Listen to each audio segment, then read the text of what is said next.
Hi, everybody. Welcome to another of our Creative Confidence series. Today, I have Sarah Kellick with me. She is the general manager from SYP's Leadfully, and it is a service and product that provides all sort of leadership development and coaching to people all around the globe. And we are thrilled to have her with us today to talk about superpowers and to do a little exploration with all of you about what your superpowers are and why they actually are important to be in touch with in today's world as creative leaders. As we dive in, I know the thing that we're here to talk about is something called Superpowers. This is something that SY Partners has been working on for a while. And there are all sorts of materials, and we're going to give people a little interactive glimpse of that today. Just with the topic of superpowers, I'm curious to ask, isn't this just kind of woo-woo self-help stuff that people are into in California? Do you actually use this in the world of business in New York and other places around the globe? Woo-woo, I love that word. There's so much talk right now out there about making work more human, about showing up 100% human at work. And we live in a world right now where the challenges that we're trying to face are ever more complex. And the reality is we're not going to solve them by companies just hiring same types of pedigrees. They need to create much more collaborative teams that are bringing together the diversity of thought that's out there. And, if I think about that, this isn't woo-woo. This is simply just good business. Yeah. And how, what are some of the things that have led to this in the work that you do in consulting with SY Partners? How did you land on Superpowers? So SY Partners has been around for almost 25 years. And so much of the work that we do is about working with CEOs and senior leadership teams around transformation and helping them think about where they need to challenge their assumptions about what's possible, about their business, about their brand, think about where they need to go and how they're going to get there. And in order to come up with the superpowers, Keith Yamashita, who's our chairman, and Julie Fellner, who used to be with the company, really looked at the different archetypes of leaders we've met throughout the years and did some pattern mapping to kind of come up with what are the different ways we see people show up within teams. They did an initial prototype and then kind of iterated on it from there to go, we all bring different ways of showing up and working with others. And so the superpowers is really a distillation of what that is to help people then identify kind of their unique strength when working with teams. Okay. So they've looked at the patterns that they see within different leaders who are doing great work, really powerful, and have sort of extrapolated some of those, and then you share them as this set. They did an initial set, we iterated on it, and then expanded it from there. So now I believe there are probably about 35 of those. Okay. So some of the things that we're curious about is how do you use these in your work at SY Partners? Yeah, so we use them within SY Partners. We use them within clients. This is really a way for people to get clear about, first, their superpower. So discovering what makes you great and understanding not only how this helps you show up at your best, but also the shadow side. So how this might hold you back in certain instances. When you understand who you are at your best, it allows you to then partner with other people and have a shared language so that you can understand how each person on a team is activated. And when you do that, you can start to cast teams in ways that aren't just about roles and responsibilities, but are about how do you bring in that diversity of perspective that's really going to lead to innovative thinking. I think that's so interesting. I mean, there are so many commonalities in the work that you do in SI Partners and the work that we do at IDEO and actualizing amazingly powerful leaders. And one of the common things that we see is this need to be in touch with and self-aware. What are your strengths? How do you lean into those, your superpowers, whenever possible, but also aware of the places that you have a deficit and where you need to partner with other people or build a diverse, strong team to actually tackle some of these amazingly challenging things we face in the world today. And I think Superpowers gives us a way of talking about it through a lens of strength, as opposed to talking to people about all of their challenges. Even talking about your shadow side, it's still something that's kind of positive because it's core to you and the strengths that you have. Superpowers also gives you a way of recognizing other people around you and acknowledging them for their strengths, which we know positive acknowledgement is a way to kind of inspire people and motivate them to do their best work. Yeah, I know one of the things that we commonly see is you never say thank you enough as a leader in today's world, because you certainly aren't going to get there on your own. This so is for sure. Recognizing and acknowledging people is really important. So I know we always love to make things experiential and give a bit of experiential learning. And so we wanted to dive right into an activity with all of you today. So we're going to pull up a little something on the screen and take a moment to share. You've pulled 6 superpowers. So I've pulled 6 that are kind of representative of different types of superpowers that you'll find within the deck. It's a mix. So think about each of these, read through them, and identify the one that feels most true to who you are when you show up fully activated with your team. Okay, so we've got them pulled up, and Sarah and I are going to kind of walk through them and think about them for ourselves. So what you do when you're doing this as part of the Superpowers Toolkit is you're trading off one of these against the other. You're thinking about the team that you're in and thinking which one is most like the ways that I behave. So let's talk about A. So A is if the team is technically brilliant, but they're not necessarily attuned to what's going on inside people's heads, and they really need someone who can have a sixth sense, who can easily read what others are thinking and feeling. So that might be you. Or are you a little more similar to B, which is when a team's hesitating and they're a little bit stuck? Are you the type of person who just comes in, starts making stuff, starts putting new ideas out there and challenging people just to learn as they go? Or are you more like C? So for example, if the team is in the midst of a big push and they're not really getting things done, the work's getting closer, but it really requires a lot more effort. Maybe they need somebody more like you who can really bring the elbow grease to keep the work pushing and get it done with perseverance. Or are you a little more like D? If it's a team that you're working with that comes to conclusions too quickly, always a problem in the business world. People are like, okay, that's it. Let's just race toward that one. And there's no friction. Are you the type of personality who shakes things up a bit and challenges the team to think a little bit more before they proceed? Versus E, when the team is in the middle of a really complicated problem with tons of moving parts, are you the type of person who can kind of see the full picture and help everybody understand the different pieces and how they connect? And the last one we have is F.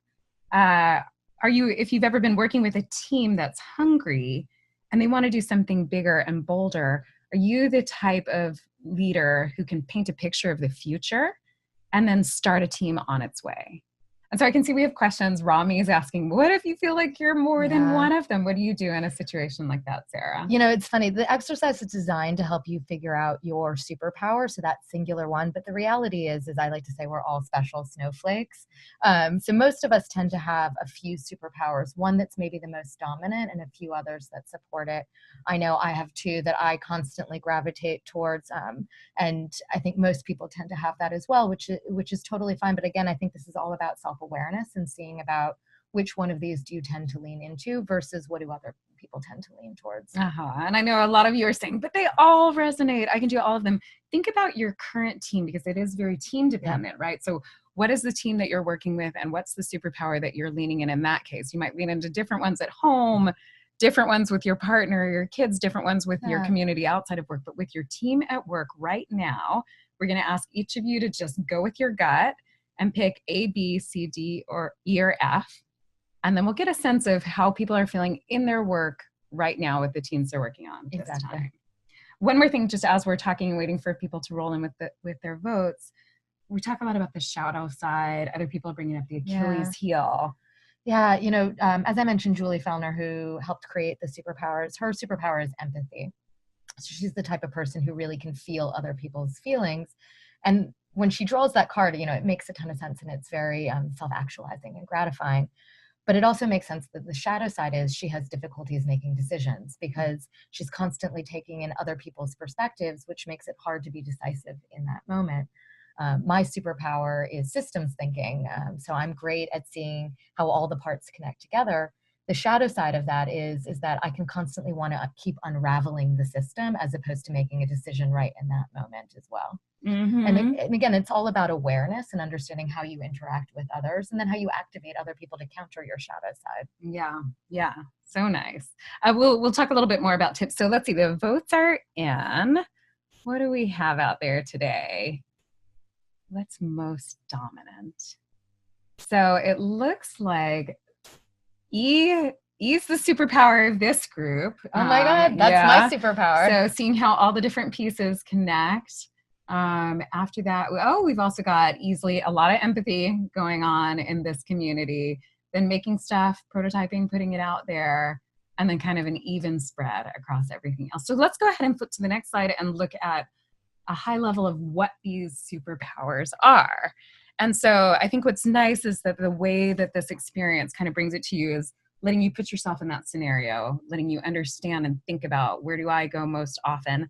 And then only after that, revealing what the name of that superpower is. And the reason we do it that way is that people tend to, if you just lead with the name of the superpower, people will pick the one that they think is the sexiest versus being true to themselves about what's the nature of how they show up. And all of these are incredibly positive.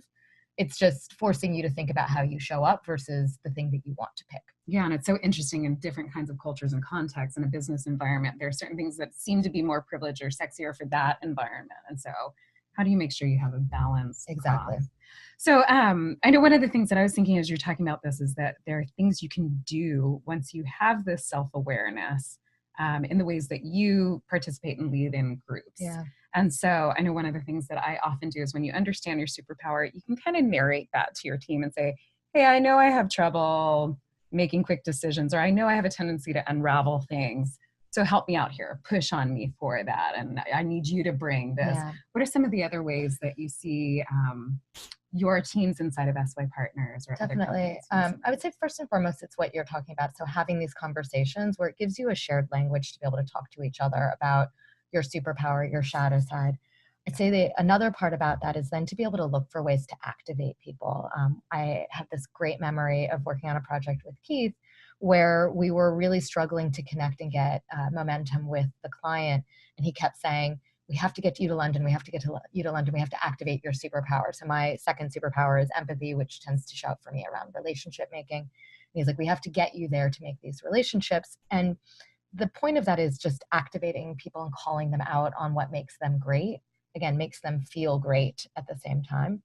The third is then how you think about how you cast teams. So what you don't want to do, well, as much as you need to create a team that has the right roles and responsibilities, you also have to think about the other types of diversities you need. So you don't want a team that's got 3 people with vision, but nobody with grit, or all empathy, but no decisiveness. Because otherwise you end up in a situation where you've got all chiefs and no Indians. And I've seen this happen at clients before where they do this exercise and it helps them see what types of superpowers they might need to hire for next in order to create that type of diversity. Yeah, that's so incredibly important in hiring. I think it's so easy to think about diversity, inclusion, not easy, but it's visible to see it in terms of ethnicity or gender, but to think it in terms of attitude or superpower or stance as a leader is so much more subtle and so much harder to perceive. So this is such a great tool for hiring. Absolutely. Yeah.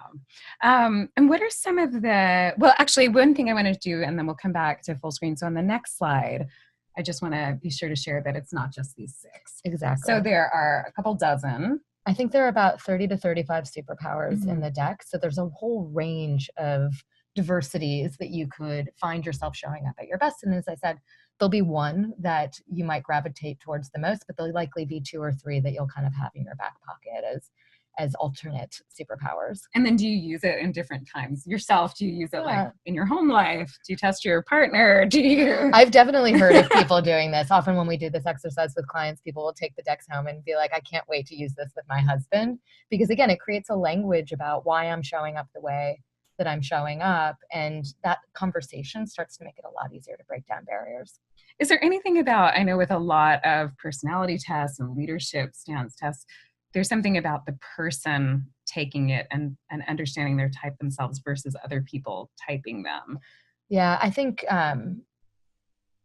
what I've seen often happen is people will do the card deck And then as we have each person share out their superpower, what's amazing is then seeing everyone else around them echo back to them. That's exactly who you are. And it creates, again, a great conversation for people to be able to share with them. There's also seen teams use this in a way where they will use it to kind of identify somebody else's superpower, which I think can also be incredibly gratifying. That's nice. All of them are positive. Yeah. And with so many people leaning into the world of the positivity of being an introvert, I think that's not the type of person who's usually going to throw out and smack down, this is my superpower, come to me for this. But it's a great way to tap into the real unique potential of those types of values. Totally agree. Great. And then, so as you use this with clients and teams, give us a sense of the range of organizations. So I know our organizations are both very creative. So I think these conversations are a little more natural in those environments. Do you also see this in engineering-driven organizations, finance organizations? I mean, we've done this exercise, or they've brought it into the organizations at places that range from American Express, GE, BlackRock, IBM, Casper. I mean, you've got high growth to kind of traditional straight-laced mainline types of organizations who are all looking for ways for people to articulate how they show up at their best and the diversities that they bring. Particularly organizations that I think are at the forefront of things like diversity and inclusion are really celebrating this type of tool. Yeah, really interesting. There's one question Pedro is asking one. Is there one superpower or a set of superpowers that are more valuable in today's market? I think they're all valuable. Anything from vision to energy are going to be essential in the things that we need to do today, that I wouldn't prioritize one over the other. I would more prioritize finding groups of people that represent diversities so that you're not just hiring for one over the other. As I said, you don't want to be in a situation where you've got all systems thinkers, but no, creativity or provocation, or all vision, but no grit, which means that they're all radically important. And how do you think of this in comparison to other commonly used personality tests? So like there's Myers-Briggs or there's Enneagram, and a lot of these come into leadership development. Do you feel like this is similar, different? I think these types of assessments all run around a similar kind of theme of self-awareness. I think where Superpowers really shines is that the simplicity and the humanness of how it's experienced. It's really easy to grok, and then again creates an easy way for sharing out and having conversations around it. And where some of the other ones are a little bit more complex, but they have a ton of value at the same time. Depends on how you want to use them. Yeah, there's something that's so nice as well about leaning into your strengths. I know there are so many things with strength finders and those types of assessments, but really identifying something that makes you want to put a cape on your back and this is what I can do for you. And the idea of kind of busting it out, declaring and unleashing it at the right time is really often when we do this exercise, we give people stickers and pins, which they'll then wear for the next couple of days. I mean, I know I have mine on various blazers because I want to declare it. It's my superpower. Yeah, it's your gift. Yeah. And so now when we think about, you started off at the beginning talking about the leadership, the needs of leaders in the modern worlds are really different. Where were we 20 years ago with leadership? And then talk to me a little bit about some of the patterns that you're seeing for how the demands on leaders in today's world are just so different. Yeah, as I said, we've been around for almost 25 years, and we've really seen a shift in leadership today. So if you look back a decade, 2 decades ago, leadership focused on things like 10-year roadmaps and financial engineering and resource optimization and a whole bunch of buzzwords that were ultimately about making a machine work efficiently. And that made sense when things didn't change as rapidly as they do today. But we're living in a world right now where disruption is constant, where the pace of change is unrelenting, and we can't simply manage what is known. We actually have to lead into the unknown. And around that, we kind of see 4 capabilities emerging as the essential new capabilities that are not yet taught kind of in business school or traditional leadership development. And those are around things like optimism, so seeing possibility and framing the world around you in terms of opportunity. And that's true whether or not you're a CEO and looking at new competitive threats, or if you're sitting there with a team of 5 people with a fire drill from your boss going, okay, what am I going to do? Do I work through the night? Or is there something amazing we could do in 5 minutes or 50 minutes that would be brilliant? creativity, which is something that we both celebrate, around imagining and making new solutions and really applying kind of a maker's mindset to everything that we do, not just product and service innovation. Authentic communication, which is all about storytelling and activating others so that you can inspire their belief, and help them understand what's happening and what they can do to take a step forward. And then humanity, which is where Superpowers comes in. How do you see and activate individuals and teams? Some of the most forward-thinking companies are really moving to collaborative mission-based teaming models. And so in that context, how do you see each individual for their strength? How do you create teams and systems where those teams can thrive, especially in the messiness? When you invite people to be 100% human at work, it gets pretty messy pretty fast. Yeah, those are amazing themes, and I think so important, and not the common things that we've seen historically and that are commonly taught. I think MBA programs are starting to teach that definitely more and more, but it's not always the norm. And it's not historic, but it's definitely catching up. And we see this through Leadfully, as most organizations are moving to a place now where transformation isn't something they do every 10 years. It's something they have to do every day, and they want to ready their people to be able to show up to do that. Yeah.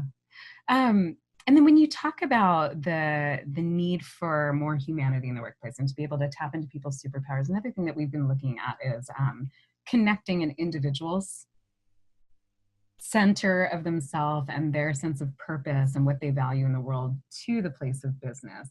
Are there ways that you've used superpowers to connect to more purposefully led businesses? I think one of the things we often do, and I think this is about creating space for teams to really get to know each other, is understanding what is the mission of the work you're trying to do and helping each person then articulate, how can I use my superpower to contribute to that? How can I show up at my best to help deliver on that mission? And what am I going to need in order to be successful? And I find with my own team, with other teams that I've worked with around this, when you help people draw the connective tissue between what lights them up and what the mission of the team is, they can all of a sudden find extra strength within themselves to deliver more against that. Yeah, so interesting. So it's that slowing down just a little bit to find those common bonds. And then that's one of the things that can catalyze the work of a team forward even faster. Absolutely.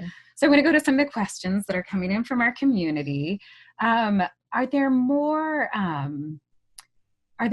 tips you have about how to promote and activate people, help them unlock that superpower and put it to work? Yeah, I mean, I think this time of year, everyone's usually doing kind of wrapping up end of year feedback from last year, talking about goals for the year to come. And one of the things that we do, I think particularly well at SYP, is help people think through a lens of positivity. So what have I done really well last year? What do you want to see me do more of this year? How can I bring my superpower more to bear in the work to come? And it's not just about you telling me that, but each of us going out and seeking out feedback from those around us and looking for those themes and then creating goals around that are going to allow us to activate our superpowers.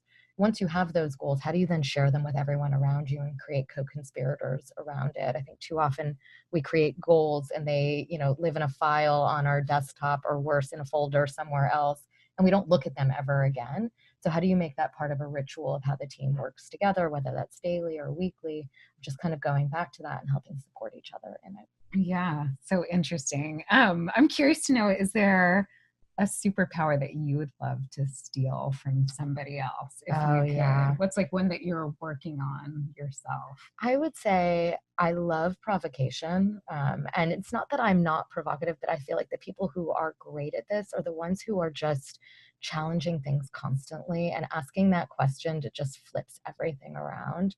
That would be one that I'm always looking to steal. Grit is another one. I used to work with a woman named Kate Boydell, whose superpower is grit, and her ability to just persevere through something was kind of unparalleled to anybody else. And so looking to those people and just going, how are they doing what they're doing? How are they showing up in that way? And then looking for ways for me to adopt that into my own way of leading and being. That just feels so natural and so human, just to spend a little more time with those people. Absolutely. Watch them a little bit more, pull them in as your co-conspirators for your own personal And I growth. say this all the time to folks that I'm coaching or mentoring is going, look at everyone around you and look at their superpowers and be really clear about what you want to steal from them. I mean, we are all learning beings. How can you constantly grow by kind of sucking the marrow out of other people's superpowers without being evil in it? Okay, so another question from Joey is about, do you have any recommendations for when grit and perseverance clash, or a clash of some of the others? What happens when you have clashing personality types? I'll have you lean in just a little more here. I think that's a great question. I think first and foremost, it's the conversation. Why are we showing up this way? What is the conflict that we're having? And then reorienting back to what are we trying to achieve?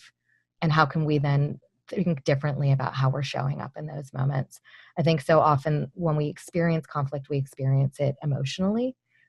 You're showing up in a way and I'm now starting to not like you for it, versus when we can have a conversation about it and unpack why you believe what you believe and then challenge our assumptions together, we can often arrive at much better places for how we can work together and move the work forward. So by coming back and peeling back some of the shadow sides, some of the things and getting behind, normalizing some of those patterns of behavior instead of it being personal. Normalizing it and reconnecting to the purpose that we have together. So let's think about, what are we trying to do? And if we both agree that we're both trying to do it, how can we work better together in order to achieve it? I think so often we actually start to resist each other because we feel that conflict versus actually leaning into it. Yeah. And so I have a question here from Elizabeth about, can a person's superpower vary with the context and environment? Absolutely. And I know that can be who you're around, but also in times of stress, right? So talk about some of the patterns you've seen there. Yeah, I mean, I definitely think this is why we don't just have one superpower. As context shifts, as you work with different people and different superpowers, you might draw on different things that are in your toolkit. So that in certain moments, I might lean more into empathy versus leaning more into systems thinking, because that's what's required of that moment. And I think being mindful of, as teams change, as you add new people, kind of touching back in and saying, what are the superpowers and what does this moment require of me? Yeah, I think that's so helpful to know what your range is. Come back, go through the test again and think, okay, what came up as a second in another context?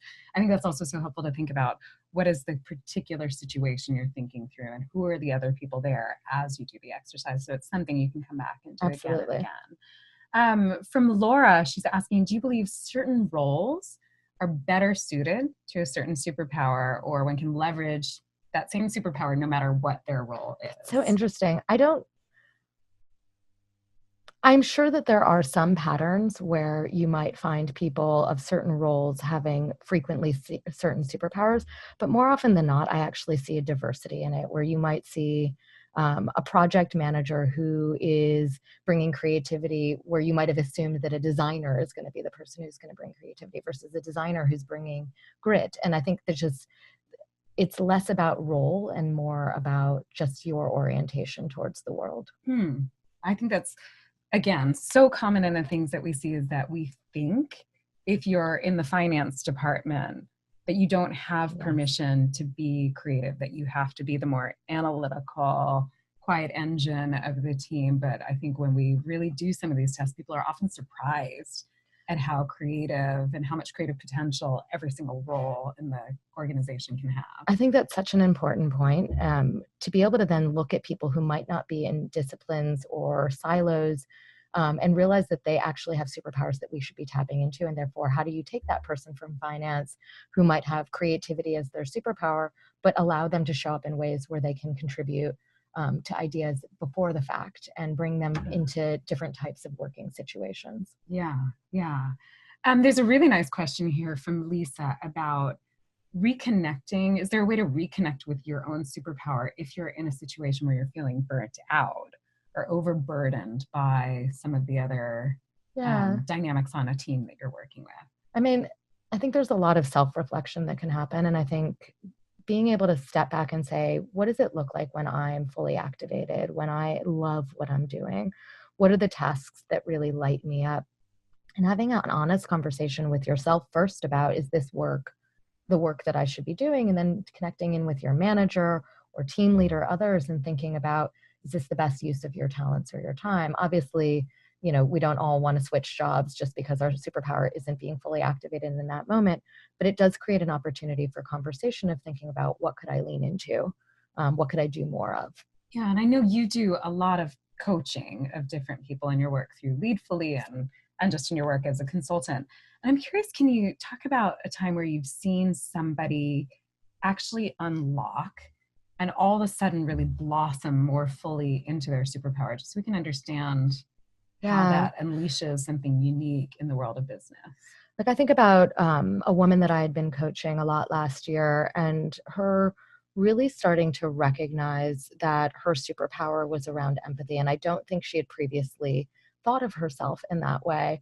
And as she thought more about it, recognizing that she wanted to spend more time coaching her people, which forced her to kind of shift her entire orientation to how she was leading, of moving from a place where she was dictating to moving a place where she was delegating for people's development, because she was spending a lot more time getting to know the people around her and what would it light them up.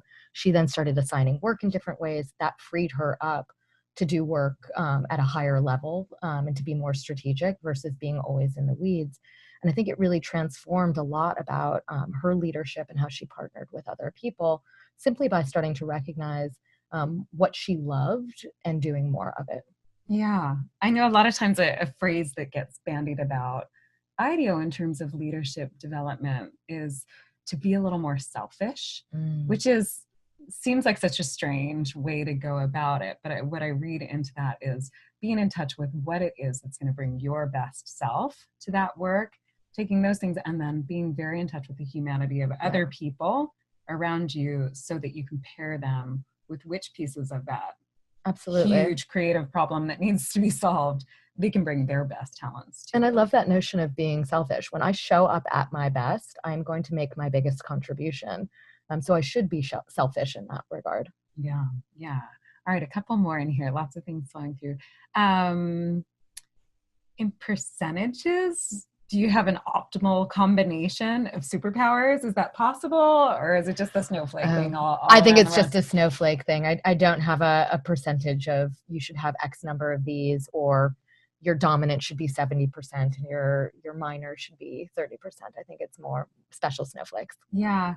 And Chris is asking, with job descriptions and systems that are provided by companies, which are so helpful for fairness and providing paths for people, when you have a job description, is that a barrier then to somebody understanding their superpower? Or how do you resolve a clear set of accountabilities for a role with the unique snowflakiness of the individual? It's really interesting. I don't know that I've thought about it in terms of job descriptions. I have a colleague who is in Lisbon who's often thinking about kind of superpowers through a different lens of how do you help people create their profiles in ways that they actually start to use their superpowers as part of their profile, which is the reverse of kind of saying what is the job description and which superpowers does it actually require of you.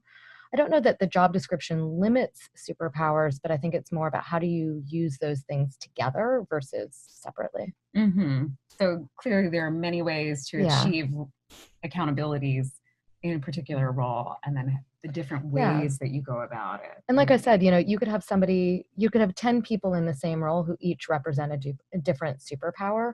They could all be excellent in that role. I don't think the job description holds them back. I think it's about how you let people show up and play to their strengths. Yeah. So in interviewing for certain jobs, what are some of the questions you might ask to understand, if we've got a team full of empaths, last thing you need is another empath. How would you kind of help people discover, if they haven't done something like this, how would you help them articulate what it is? Well, we've actually, in many cases, are using the superpower exercises in interviews just to help people start to articulate that, and so that we can think about, the diversities that we might need in a moment. What are the superpowers that we might be hiring for in a specific role for a specific team? I think similarly, you could go down different lines of inquiry. What does it look like when you show up at your best? Tell me about a person that you've worked with and how you've partnered together. What was their strength? What was your strength? Where was their conflict? How did you resolve it? I think there's a whole language of questions that you can ask to tap into that. Nice. And one from Mary here. How do you work with coworkers or those you do manage who may rely too heavily on a certain superpower? You know, are they sometimes, do you ever coach people and they're resistant to change? I've definitely seen situations like that myself where somebody is bringing it so completely with one side that they're draining others in the room of ever getting to go down that path. You know, I worked with a woman a few years ago whose superpower was often about, and I'm forgetting the word in this moment, but she was great at being devil's advocate, but the way that she showed up could be incredibly antagonistic. And so her challenging actually shut people down. And so the coaching and conversation that we had in that moment was not to show up in that way, but to help her see how she could use that in a way that opened up conversations rather than taking them down. I think at some point, helping people understand the impact of their behaviors is the hardest thing to do in coaching versus talking to people about their skills. Behavior is a much more difficult conversation, but I think the first step is really revealing how people experience you, the good and the bad, and then helping them take steps towards using their superpower for good and not evil. Yeah, yeah. And just that, I think one of the phrases we often talk about in elevating design thinking to true creative leadership is that reflective self-awareness. You have to constantly manage the energy of the team, constantly inspire people, constantly navigate ambiguity and bring teams into the unknown. You cannot do that these days if you're only bringing one version of yourself to work. So having that awareness to know when to bring the best of your superpower, when to tap into other things is so incredibly important. One of the things we talk a lot about with Leadfully, especially around optimism, is managing your energy to stay open to possibility. So like, if you're not taking care of yourself, if you're depleted, if you're not sleeping enough or not eating enough, or whatever that is for you to show up at your best, you're going to be in a get it done kind of mentality. It might be when you start using your superpowers kind of like bull in a china shop. But I think if you kind of are able to step back and be reflective, then you can think about what does the team need in this moment and how can I actually tailor my strength to make sure that I'm activating them and keeping them energized. Yeah, I think it's just so hearing the ways that you talk about this, it just makes me so aware that leaders today everyone needs to be a great coach. Everyone needs to be constantly cultivating the individuals around them, even more than ever, because roles are not so clear and cut and dried, and we're not robots getting things done. And so how are you constantly coaching people, getting them to bring the best of themselves? But the last things I want to ask you is, what is one of the most surprising places that you never expected this language of superpowers to get used, but you were just so pleased when you saw it there? Yeah, I mean, I think about so many of the clients that I've worked with, whether it's, BlackRock or IBM or American Express, where it's like they take to it so quickly. At first they think that it's going to be a woo-woo exercise that we might do, but then immediately looking for ways that they can get the decks and bring it into their teams and have these conversations, because great leaders want to get to know the people on their teams and are looking for ways to have meaningful conversations. And I think a tool like Superpowers creates the prompt for that, that relieves the individual of having to ask hard questions that they might not be ready to ask themselves. Wonderful, wonderful. Well, thank you so much for sharing all of this with us today. I think we're all about giving you more and better tools to tap into your own creativity, your own superpowers, and those of the amazing people around you. We'll share more on this in the future. And if there are other things that you're curious to know, we'd love to hear from you. So please feel free to reach out to us on any of our channels, and email, through Twitter, and let us know what else you'd like to know about superpowers and how it would be more and more possible for you to use these in your own work. So thank you, Sarah, for joining us. We look forward to more time with you soon. Absolutely. Thank you all. Bye.